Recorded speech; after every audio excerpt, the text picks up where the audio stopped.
தினமும் தனிமையில் நம்ம ஒரு அரை மணி நேரத்துலேருந்து 1 மணி நேரமாவது கண்டிப்பாக செலவழிக்கணும்.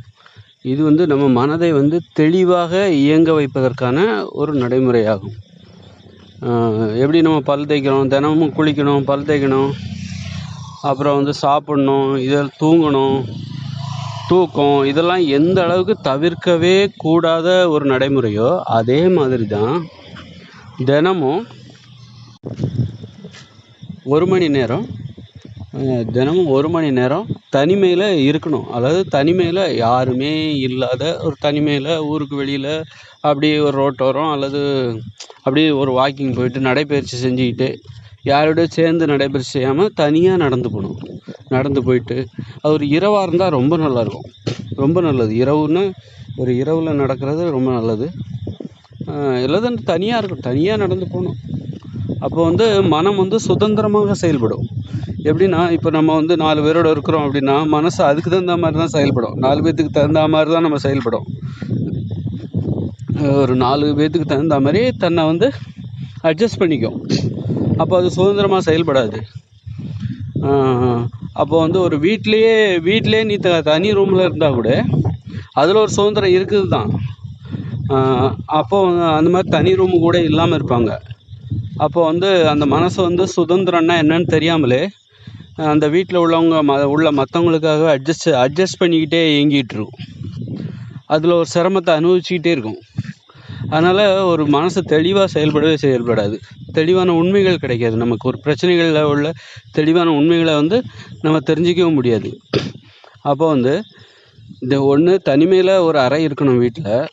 அது ஒரு அடிப்படையானது. ஒரு 50% வச்சுக்கலாம். இன்னொரு தனிமைங்கிறது ஒரு வீட்டை விட்டு ஒரு ஒரு கிலோமீட்டர் தூரம், 2 கிலோமீட்டர் தூரம் தனியாக நடந்து போகணும்.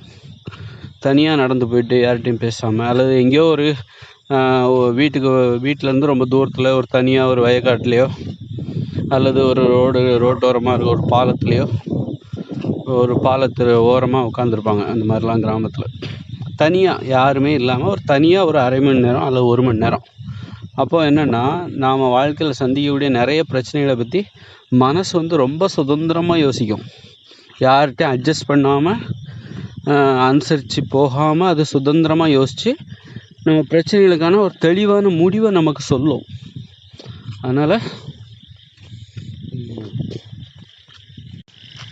தனிமை என்பது ஒரு தினசரி தேவை. உணவு என்பது எப்படி தினசரி தேவையோ, தூக்கம் என்பது எப்படி ஒரு தினசரி தேவையோ, அது மாதிரி பல் விளக்குறது, அப்புறம் குளிக்கிறது, இதெல்லாம் எப்படி தினசரி தேவையோ, அது மாதிரி பேசுகிறது, மற்றவங்ககிட்ட பேசுகிறது, மற்றவங்களை சார்ந்து வாழ்வது, இதெல்லாம் எப்படி தவிர்க்கவே முடியாத ஒரு தினசரி தேவையோ, அது மாதிரி தான் தனிமையில் யாருமே இல்லாத ஒரு தனிமையில் 1 மணி நேரத்தை நம்ம செலவழிக்கணும். சுய சிந்தனையோட தூங்கும்போது கூட நம்ம தனிமையில் அது தூங்கிடுறோம் நம்ம. அது வேறு. இது நீங்கள் ஒரு வீட்டிலேருந்து வெகு தூரம் ஒரு 2 கிலோமீட்டர் தூரத்துக்கு நீங்கள் 1 மணி நேரம் அப்படி நடந்து போகிறது. அப்போ உள்ள பிரச்சனைகள், நீங்கள் சந்திக்கிற பிரச்சனைகளை பற்றி யோசிச்சுக்கிட்டே போகிறது, இதுதான் அந்த தனிமை.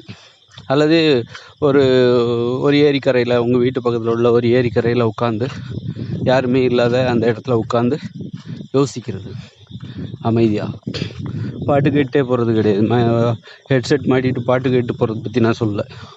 அதில் அந்த தனிமையை நாம் உணர விடாமல் செஞ்சிடும். அப்படி நீங்கள் யோசிச்சுட்டே போகும்போது மனசு அது ஒரு தினசரி தேவை. தெளிவாக இயங்குவதற்காக மனதிற்கு தேவையான ஒரு தினசரி தேவை அது என்பது அது ரொம்ப அத்தியாவசியமானது. அது இருந்தால் தான் நீங்கள் தெளிவாக முடிவு எடுக்க முடியும், தெளிவாகவும் செயல்பட முடியும், பிரச்சனைகளில் தனித்து செயல்பட முடியும். முடிவுகள் தனித்து இயங்கும், தனித்து தெரியும்.